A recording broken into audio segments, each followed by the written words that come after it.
चाहे मैं हूं चाहे आप। ये एक ह्यूमन नेचर है कि हर एक इंसान को लगता है उसके जैसा इस दुनिया में पैदा ही नहीं हुआ। और ये सही बात है कि उसके जैसे इस 800 करोड़ लोगों में एक भी नहीं। सच बात है, 800 करोड़ लोगों में उसके जैसा एक भी नहीं है। क्या मेरी बात समझ में आ रही है? लेकिन इसका मतलब ये नहीं है कि उसको कुछ करना ही नहीं चाहिए, अपने आप को सुधारना ही नहीं चाहिए। हर एक ह्यूमन बीइंग को लगेगा कि उसको समझ में आया, लेकिन जब उससे पूछो तो उसको बनता नहीं। जब क्लास में टीचर आपको पढ़ाता है, पढ़ाने के बाद पूछता आ गया समझ में, तो सब बोलते आ गया।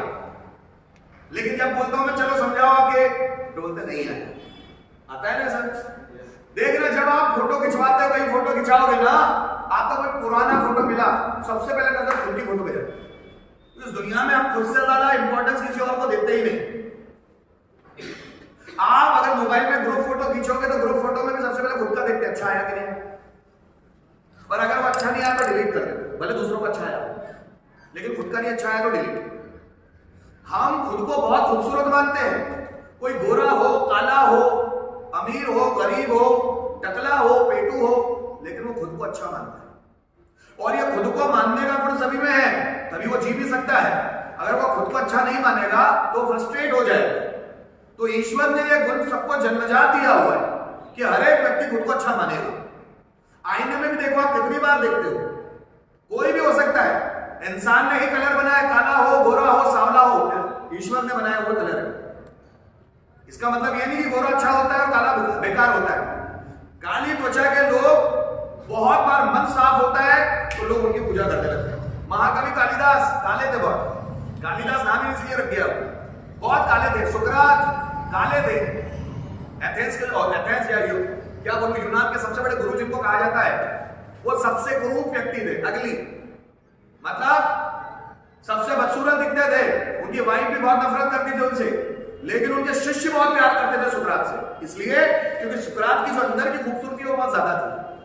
हर एक इंसान अपने को बाहरी तौर पर सजाना चाहता है, हर एक इंसान अपने आप को बाहरी तौर पर अच्छा बनाना चाहता है, लेकिन अंदर से अच्छा नहीं बनाना चाहता, क्योंकि अंदर की चीजें किसी को दिखती नहीं है।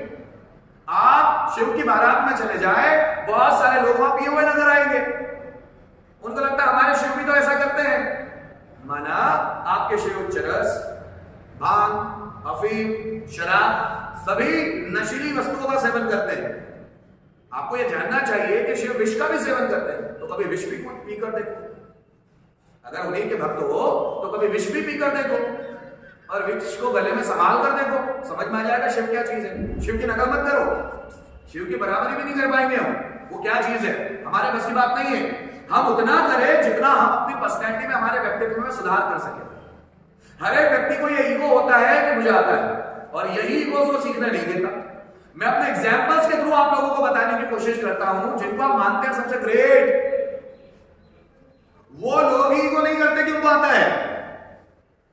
भगवान श्री कृष्ण ने अर्जुन को भगवत गीता में लेक्चर दिए, 700 श्लोक बोले, ताकि अर्जुन भ्रमित ना हो और युद्ध करने लग जाए। भगवत गीता कृष्ण को सुनानी पड़ी है, कृष्ण सुनाना नहीं चाहते, सुनानी पड़ी है। और वो इसलिए सुनाते हैं क्योंकि उनका जो भक्त है, उनका जो मित्र है, उनका जो जीजा है, उनका जीजा है, वो कृष्ण के जीजा है अर्जुन, कृष्ण की बहन सुभद्रा के पति है वो, तो हर एक तरह से उनकी ड्यूटी बनती है, और वो कृष्ण के दोस्त भी है। दोनों की उम्र, भगवत गीता जब कृष्ण अर्जुन को सुनाते हैं महाभारत के युद्ध में, दोनों की उम्र है 75 साल। कृष्ण की उम्र भी 75 साल है और अर्जुन की उम्र भी 75 साल है। तो कृष्ण अर्जुन को सिखाते हैं, सुनाते हैं, समझाते हैं, ताकि वो युद्ध करे, भागे नहीं युद्ध से। सुनाते हैं हाँ या ना?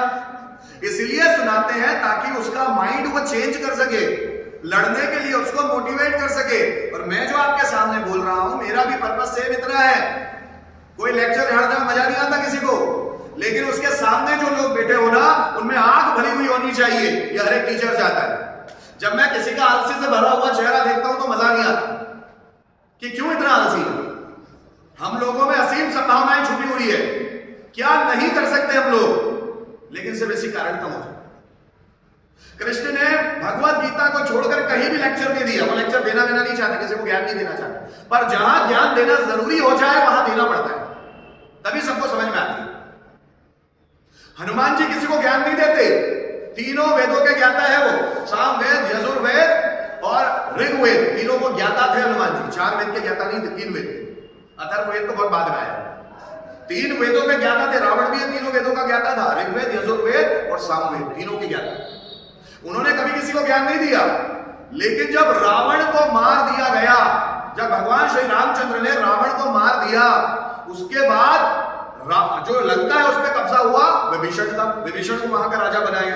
अब विभीषण को समझ नहीं आता था कि राज्य चलाए कैसे।